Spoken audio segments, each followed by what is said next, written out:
mapagpalang araw po sa ating Panginoon at sa ating lahat. I'm Andrea Raya po, and today andito po ako para po i-share natutunan ko ngayong araw sa ating devotion ni Pastor Russell. So yung concept po natin today is quiet and faithful obedience, Jotham. So ang ating Bible reading po is 2 Chronicles 27. Sabi po dito, Jotham was 25 years old when he began to reign, and he reigned 16 years in Jerusalem. His mother's name was Jerusha, the daughter of Zadok, and he did what was right in the eyes of the Lord, according to all that his father Uzziah had done. Except he did not enter the temple of the Lord, but the people still followed corrupt practices.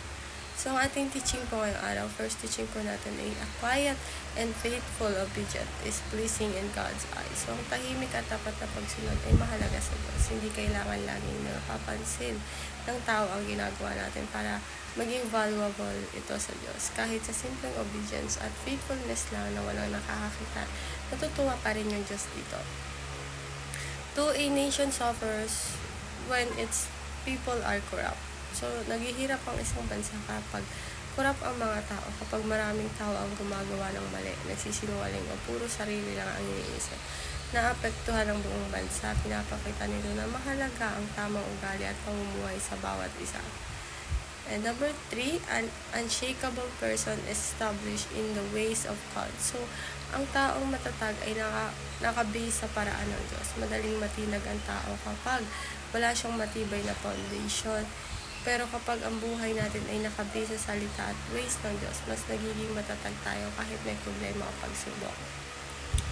And for our application, paano po natin ito apply sa ating mga buhay? First, be obedient even when no one notice you. So, maging masunurin tayo kahit wala nakakakita. Huwag lang tayo gumawa ng tama kapag may nakakakita o may papuri.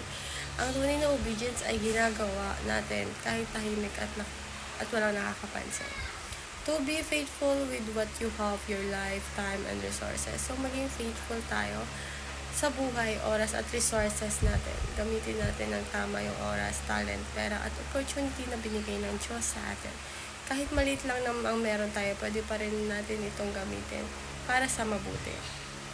Number 3, be unshakable by being established in the ways of God. So, maging matatag tayo sa pamamagitan ng pagsunod sa ways ng Diyos. Kapag malapit tayo sa Diyos at sinusunod natin siya sa araw-araw, mas nagiging strong tayo at hindi madaling matalo ng problema, takot o temptation. So, yun naman po ang aking natutunan ngayon sa ating devotion ng Pastor Russell. Maraming salamat po sa pakikinig, and God bless us all.